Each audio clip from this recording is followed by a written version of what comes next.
Put the criteria on the table and refine and prioritize them so that everyone is satisfied they represent all involved. 4. What new options would meet those criteria? Synergize around creative new approaches and solutions. As you go through this process, you'll be amazed at the new options that open up and the shared excitement that develops when people focus on the problem and desired results instead of personalities and positions. Up to this point, we have primarily focused on the synergy that takes place when people interact, understand one another's needs, purposes, and common objectives, and then produce insights and options that are truly better than those originally proposed. We could say that an integration has taken place in the thought processes, and the third mind has produced the synergistic result. This approach could be called transformational. In the language of nuclear change, you could compare this kind of synergy to the formation of an entirely new substance resulting from changes on the molecular level. But there is another kind of synergy. This is the synergy that comes through a complementary approach, an approach in which one person's strength is utilized and his or her weaknesses are made irrelevant by the strength of another. In other words, people work together like a team, but there's no effort to integrate their thought processes to produce better solutions. This kind of synergy could be called transactional plus. Again, in nuclear language, the identifying properties of the substance would remain unchanged, and it would be synergistic in a different sense. In transactional plus synergy, the cooperation between the people involved, rather than the creation of something new, is the essence of the relationship. This approach requires significant self-awareness. When a person is aware of a weakness, it instills humility sufficient to seek another's strength to compensate for it. Then that weakness becomes a strength because it enabled complementariness to take place. But when people are unaware of their weaknesses and act as if their strengths are sufficient, their strengths become their weaknesses, and their very undoing for lack of complementariness. For instance, if a husband's strength lies in his courage and drive, but the situation requires empathy and patience, then his strength can become a weakness. If a wife's strength is sensitivity and patience, and the situation requires forceful decisions and actions, her strength can become a weakness.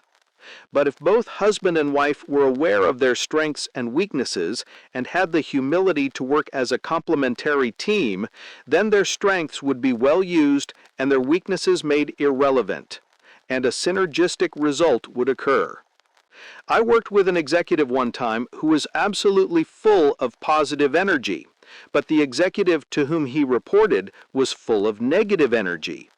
When I asked him about this, he said, "I see my responsibility as finding out what's lacking in my boss and supplying it. My role is not to criticize him, but to compliment him." This man's choice to be interdependent required great personal security and emotional independence. Husbands and wives, parents and children can do similarly with one another. In short, complementariness means that we decide to be a light, not a judge, a model, not a critic.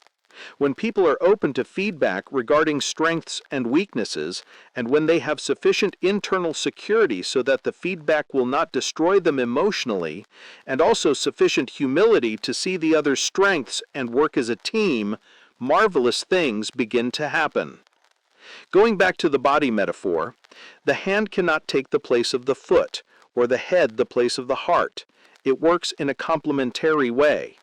This is exactly what happens on a great athletic team or in a great family, and it requires much less intellectual interdependence than the other form of synergy. Perhaps it also requires a little less emotional interdependence, but it also requires great self-awareness and social awareness, internal security and humility. In fact, you might say that humility is the plus part between the two parts that enables this kind of complementariness. Transactional plus synergy is probably the most common form of creative cooperation, and it's something even little children can learn. Now, not all decisions in the family require synergy. Sandra and I have synergistically arrived at what we've found to be a very effective way of making many decisions without synergy. One of us will simply say to the other, "Where are you?" That means, on a scale of 1 to 10, how strongly do you feel about your point? If one says, "I'm at a 9," and the other says, "I'm about a 3, then we go with the approach of the person who feels the strongest. If we both say 5, we may go for a quick compromise. To make this work, both of us have agreed that we will always be totally honest with each other about where on the scale we are. We also have the same kind of agreement with our children. If we get into the car and people want to go different places, we sometimes say, "How important is this to you? Where are you on a scale of 1 to 10? Then we all try to show respect for those who feel the strongest. In other words, we've tried to develop a kind of democracy that shows respect for the depth of feeling behind a person's opinion or desire so that his or her vote counts more. This Habits 4, 5, and 6 process is a powerful problem-solving tool. It's also a powerful tool that is tremendously helpful in creating family mission statements and enjoyable family times. I often teach Habits 4, 5, and 6 before teaching Habits 2 and 3 for this very reason. Habits 4, 5, and 6 cover a whole range of needs for synergy in the family, from the everyday decisions to the deepest, most potentially divisive, and most emotionally charged issues imaginable. At one time, I was training 200 MBA students at an Eastern university, and many faculty and invited guests were there as well.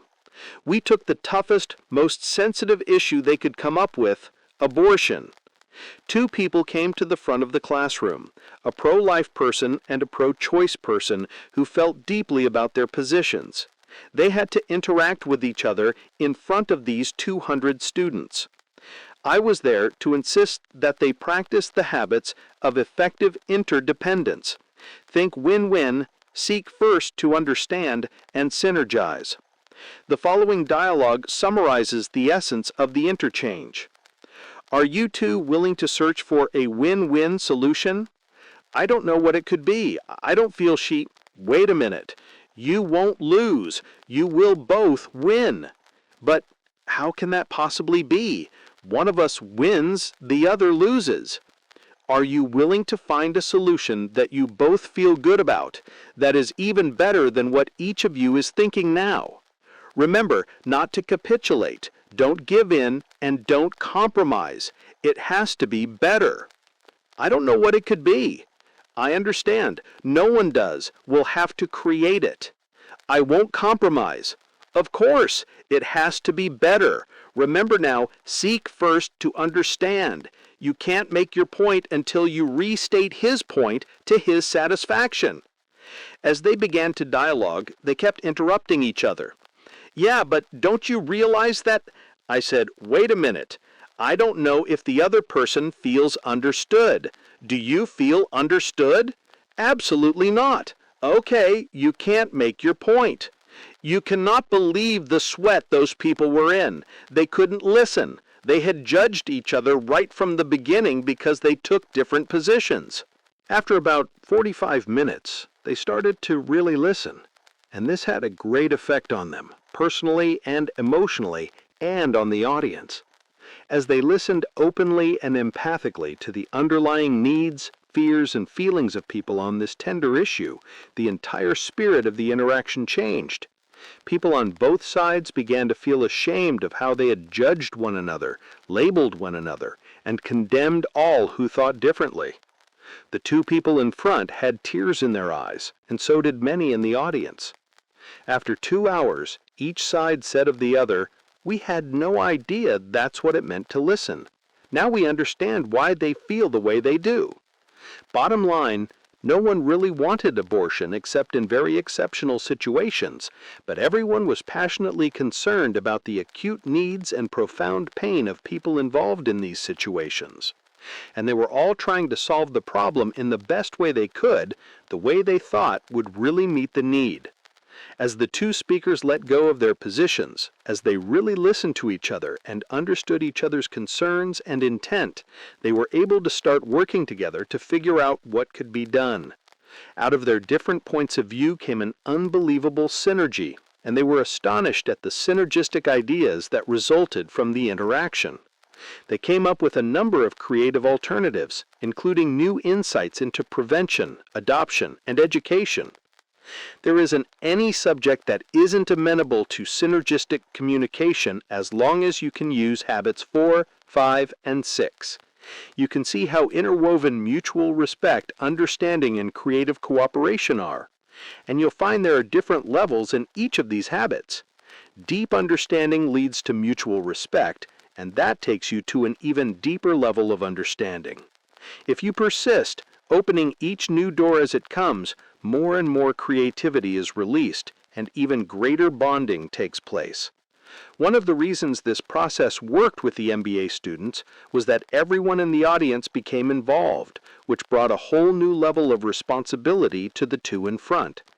The same is true in a family when parents realize that they are providing the most fundamental model of problem solving for their children. The awareness of that stewardship tends to enable us to rise above our less effective inclinations or feelings and to take the higher road, to seek to truly understand and creatively seek the third alternative. The process of creating synergy is both challenging and thrilling, and it works. But don't be discouraged if you aren't able to solve your deepest challenges overnight. Remember how vulnerable we all are. If you get hung up on the toughest, most emotional issues between you, perhaps you can put them aside a little while and go back to them later. Work on the easier issues. Small victories lead to larger ones. Don't bag the process and don't bag each other. If necessary, go back to the smaller issues. And don't become frustrated if you're now in a relationship where synergy seems like the impossible dream. I've found that sometimes when people get a taste of how wonderful a truly synergistic relationship can be, they conclude that there is no way they will ever have this kind of relationship with their spouse. They may think their only hope of having this kind of relationship is with someone else. But once again, remember the Chinese bamboo tree. Work in your circle of influence. Practice these habits in your own life. Be a light, not a judge, a model, not a critic. Share your learning experience. It may take weeks, months, or even years of patience and long suffering, but with rare exception, it will eventually come. Never fall into the trap of allowing money or possessions or personal hobbies to take the place of a rich, synergistic relationship. Just as gangs can become a substitute family for young people, these things can become a substitute for synergy, but they are a poor substitute. While these things may temporarily soothe, they will never deeply satisfy. Always be aware that happiness does not come from money, possessions, or fame. It comes from the quality of relationships with the people you love and respect. As you begin to establish the pattern of creative cooperation in your family, your capacity will increase. Your immune system will become stronger. The bonding between you will deepen. Your positive experiences will put you in a whole new place to deal with your challenges and opportunities. Interestingly, your use of this process will increase your power and capacity to convey the most precious message that could ever be given, particularly to a child. There is no circumstance or condition in which I would give up on you. I will be there for you and hang in there with you regardless of the challenge. In ways unlike any other, it will affirm this message. I love and value you unconditionally. You are of infinite worth, never to be compared. The fruit and bonding of true synergy are priceless. Habit 7. Sharpen the saw. One divorced man shared this experience. During our first year of marriage, my wife and I spent a lot of time together. We went for walks in the park. We went on bike rides. We went to the lake. We had our own special time, just the two of us, and it was really great. The turning point came when we moved to a different location and became heavily involved in separate careers. She was working the graveyard shift, and I was working the day shift. Sometimes it would be days before we even saw each other. Slowly, our relationship started disintegrating. She started building her circle of friends, and I started building my circle of friends. We gradually drifted apart because we didn't build on the friendship we had together. In physics, entropy means that anything left to itself will eventually disintegrate until it reaches its most elemental form. The dictionary defines entropy as the steady degradation of a system or society. This happens in all of life, and we all know it. Neglect your body, and it will deteriorate. Neglect your car, and it will deteriorate. Watch TV every available hour, and your mind will deteriorate. Anything that is not consciously attended to and renewed will break down, become disordered, and deteriorate. Use it or lose it is the maxim. Richard L. Evans put it this way: all things need watching, working at, caring for, and marriage is no exception.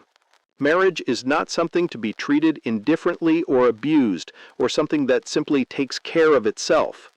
Nothing neglected will remain as it was or is, or will fail to deteriorate. All things need attention, care, and concern, and especially so in this most sensitive of all relationships of life, one. So also with regard to the family culture. It requires constant deposits into the emotional bank account to just keep it where it is now, because you're dealing with continuing relationships and continuing expectations. And unless those expectations are met, entropy will set in. The old deposits will evaporate. The relationship will become more stilted, more formal, colder, and to improve it requires new creative deposits. Imagine how the entropic effect is multiplied by the pressing environmental forces of the turbulent physical and social weather we're trying to navigate in. That is why it's so necessary for every family to take the time to renew itself in the 4 key areas of life: physical, social, mental, and spiritual. Imagine for a moment that you're trying to fell a tree. You're sawing through this huge, thick tree trunk. Back and forth, you pull the heavy saw. You've been laboring at it all day long. You've hardly stopped for a minute. You've been working and sweating, and now you're about halfway through. But you're feeling so tired that you don't see how you're going to last another 5 minutes. You pause for a minute to catch your breath. You look up and see another person a few yards away who has also been sawing a tree. You can't believe your eyes. This person has sawed almost completely through his tree trunk. He started about the same time you did, and his tree is about the same size as yours, but he stopped to rest every hour or so while you kept working away. Now he's almost through, and you're only halfway there. What's going on, you ask incredulously. How in the world have you gotten so much more done than I have? You didn't even stay with it all the time. You stop to rest every hour. How come? The man turns and smiles. Yes, he replies. You saw me stop every hour to rest, but what you didn't see was that every time I rested, I also sharpened the saw. Sharpening the saw means attending regularly and consistently to renewal in all 4 dimensions of life.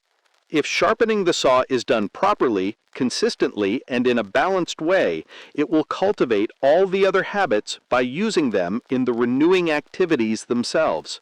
Going back to the airplane metaphor, this habit fulfills the need for constant refueling and maintenance of the plane and for continual upgrading of the training and skill level of the pilots and crew. I recently had 2 very instructive experiences: a flight on an F-15 and a visit to the nuclear submarine, Alabama. I was amazed by the degree and amount of training those involved were required to have. Even the most veteran professional pilots and seamen constantly practiced the elemental and beginning steps and kept constantly updated on new technology in order to be current and prepared. The evening before the F-15 flight, I was taken through a complete dressing procedure. I put on the flight suit and was instructed in all aspects of the flight and of emergency procedures should anything go wrong. Everyone went through the procedure regardless of their level of experience. When we landed, those involved put on a 20-minute drill in arming the plane. This drill demonstrated an amazing level of skill, speed, interdependence, and innovation. On the nuclear submarine, it was evident that training was constant, both in the basics and also in all the new technology and procedures. Those on the sub were constantly upgrading their training and constantly doing maintenance drills. This level of investment in renewal reaffirmed to me how constant practicing allows for quick reaction in the moment of need. It also seemed to affirm the importance of having a shared end in mind, and it created a strength of purpose that transcended the monotony of the repetition. Once again, I was reminded of the importance and the impact of Habit 7, sharpening the saw in all aspects of life. There are many ways you and your family can be involved in sharpening the saw renewal, both independently and interdependently. Independently, you can exercise, eat healthy foods, and work on stress management, physical. You can become regularly involved in building friendships, giving service, being empathic, and creating synergy, social. You can read, visualize, plan, write, develop talents, and learn new skills, mental. You can pray, meditate, read inspirational or sacred literature, and renew your connection and commitment to principles, spiritual. Doing something independently every day in each of these 4 areas will help you build your individual capacity and regenerate your ability to practice habits 1, 2, and 3 in your own life. Notice that these activities are all intrinsic, not extrinsic. In other words, none of them is based on any form of comparison with other people. All of them develop an intrinsic sense of personal and family worth that is independent of others and the environment, even though it manifests itself in relationships and in the environment. Also notice how each lies within a personal or family circle of influence. In addition, in a family, any renewal activity done together builds relationships as well. For example, family members who exercise together not only build their individual physical strength and endurance, but they also increase bonding through such physical activity. Family members who read together multiply both learning and bonding through discussing, synergizing, and piggybacking ideas. Family members who worship and serve together strengthen one another's faith as well as their own. They become more unified and connected as they join together in a sacred expression of things that are important to them all. Consider the way in which consistent one-on-one dates with your spouse or child renew the relationship.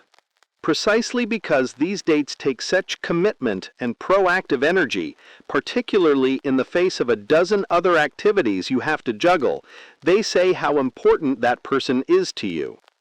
Consider the intimate relationship between a husband and wife. When intimacy is more than physical, when it is emotional, social, mental, and spiritual, it can reach dimensions of the human personality and fulfill some of the deepest hungers that lie in both husband and wife in ways that nothing else can. In addition to procreation, that is one of its central purposes. It requires time and patience, respect and careful thought, honest communication, and even prayer. But people who neglect the full approach and deal only with the physical side never know the unfathomable level of unity and satisfaction that can be achieved when all 4 dimensions are involved. Consider the weekly family time.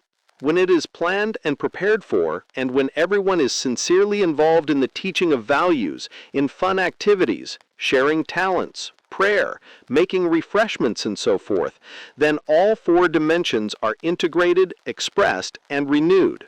When these kinds of renewing, relationship-building, saw-sharpening activities take place, the whole dynamic of the family culture is upgraded. In a way, you could say that in addition to renewing interpersonal family relationships, the family itself must constantly nurture its collective conscience, relationships. The family itself must constantly nurture its collective conscience, social will, social awareness, and common vision. Essentially, that's what habit 7 in the family is. These repeating patterns of family renewal are called traditions. Family traditions include rituals and celebrations and meaningful events that you do in your family. They help you understand who you are, that you are part of a family that's a strong unit, that you love one another, that you respect and honor one another, that you celebrate one another's birthdays and special events and make positive memories for everybody. Through traditions, you reinforce the connection of the family. You give a feeling of belonging, of being supported, of being understood. You are committed to one another. You are a part of something that's greater than yourself. You express and show loyalty to one another. You need to be needed. You need to be wanted. And you're glad to be part of a family. When parents and children cultivate traditions that are meaningful to them, every time they go back to that tradition, it renews the emotional energy and bonding of the past. In fact, if I were to put into one word the essence of building this account and sharpening the saw in all 4 dimensions in the family, that word would be traditions.